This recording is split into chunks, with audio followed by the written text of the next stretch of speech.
It's 12 o'clock p.m. Pacific Standard Time, I think, on Thursday, October 12th, 2017. I'm in Sumpter, Oregon at the dredge that used to be used for gold mining. It's open to the public as a state park, but it no longer works.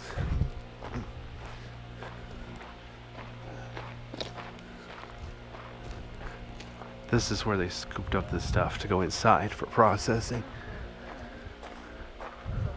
Obviously this wooden deck isn't part of this of it, but I think this wooden deck, that is natural.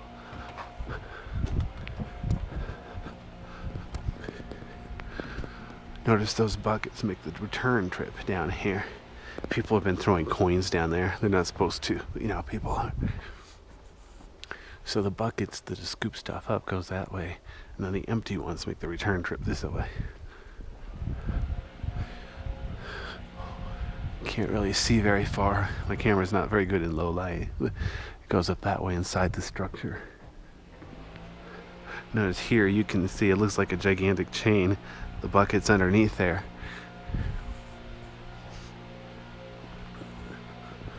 And then the buckets up there that would take the sand or gravel, whatever, with the gold hopefully inside of it. There's a lot of machinery up here. It's about 4 stories tall. Visitors are only allowed on the first floor. Here's a nice big electric motor. Can't read the label. 440 volts, 42 amps. I'll let you do the math, figure out how many watts that is. I'm assuming it's three phase. For all I know, it's DC. Whatever they had available, I guess. A lot of this stuff no longer works. Obviously, that's missing a light. But yeah, you can see stairs up here. We're not allowed up here, so there's one deck. And then there's, I can't see from here. It's a little higher deck up there. And then there's another deck and more stairs up that way. None of that's open to the public though, unfortunately.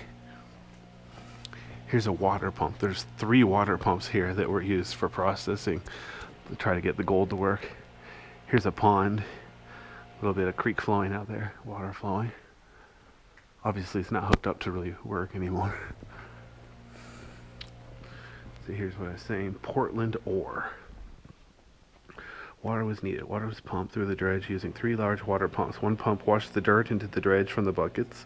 Another pump sent water to separate the gold from the dirt. And then water to wash the waste out of the dredge came from a 3rd pump. Total, that's 3,000 gallons a minute. Alrighty then. So, let's see what's in here. Some little office. We're not allowed in there. Quite a bummer. All sorts of stuff here. A lot of gravel and junk. I'm sure it was very noisy and dirty in here when it was operating for real. So the buckets, I think they'd be in this trench, or whatever you call that little tunnel right there, going one way. And they may be going the other way through here, I'm not sure. So here we go. Mercury was used. Once a week, the dredge master cleaned the riffles to collect the gold. Mercury was used to separate the gold from the black sand. Everything was poured into the amalgam barrel. Paddles lined with mercury turned inside. Gold bonds with mercury and stuck to the paddles, while the black sand came out the bottom. Wonder if there's still mercury here. I'll have to ask them about that. The trommel sifted. Like a washing machine, the trommel turned, washing the dirt as water pushed it through. Anything 3/4 of an inch or smaller went through the holes of the trommel. This included the gold and other small rocks or dirt. Large pieces of rock and debris continued through and were dumped out of the stacker. Of course, none of that stuff I would recognize if I saw it. Whatever. I'm going backwards, aren't I? The gold was cut. The sluices were lined with wooden slats called riffles. Water pushed the slurry from the trommel through the sluice boxes. Heavy gold settled into the riffles, along with other heavy metals and rocks called black sand. The lighter dirt and debris was washed through to the back of the dredge. Okay, that's good to know, I guess. Got some interesting pipes up there. Look at those stairs, how high up they go. Beautiful. Man, I'd love to climb around this place. And look at this here. This is, I think, for a conveyor belt. So there's a conveyor belt that goes all the way up there. So, and then you can see there's a walkway up there. So, yeah. Man, this place would make a good playground, let me tell you. Not even sure how modern this, well, obviously that's a compact fluorescent, but what kind of lighting they had back when it was operating for real, I couldn't tell you. There's a staircase back there. Here's another nice little electric motor. 440 volts, 82.5 amp. Actually, I don't even understand what I'm reading here. Interesting. Jeez, look at the size of those wires. Power is brought over from the Fremont Powerhouse, located 19 miles over the mountains by granite. This hydropower plant powered the town of Sumpter and earlier dredge and mining operations. Okay, 60 horsepower. The 60 horsepower motor powered one of the 3 water pumps. The 250 horsepower motors powered the winches. Were 3 times the size of this one. Okay, that's good to know. There's a little bit of vandalism there, I think. Or is that educational? It says the sluice boxes are up there. Oh, that's what we're looking at. This is sluice boxes. And then those buckets, I think, are way up there where we can't see them. Interesting. Got some weird pipes. See, they're disconnected now. I'm not even sure when it was in operation what were those pipes doing for real.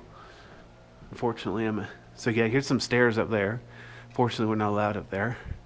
Boy, I really want to go up there. Some of this stuff is more modern, like fire extinguisher, obvious safety equipment. This thing doesn't work anymore. The big motors are gone. There's another electric motor. Bingham, Portland, Oregon, blah, blah, blah. This place is obviously rusty.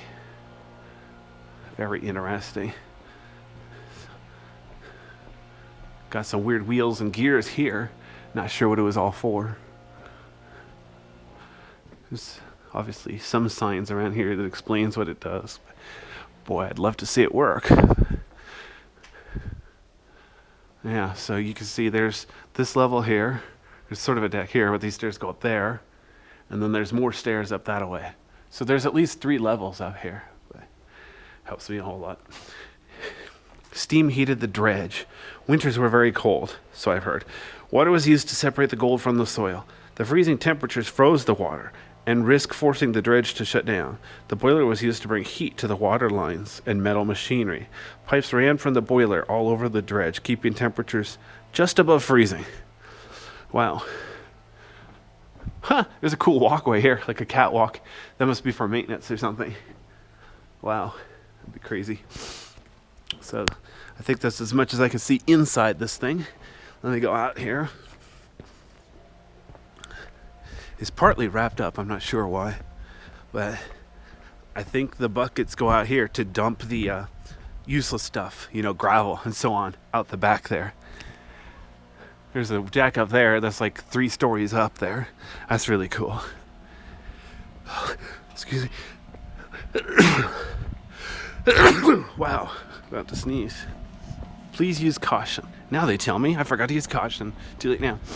Anyway, there's those buckets again that scoop up the dredge, gravel, sand, and hopefully gold. Over there, that little box, people throw water in there to make a wish, but they don't want people doing that, so you're supposed to put coins in there instead. They're calling it the wishing box. It'd be funny if it actually worked. So, it's painted up nice and pretty and white. I wonder if it was actually painted back then or not. Hard to tell.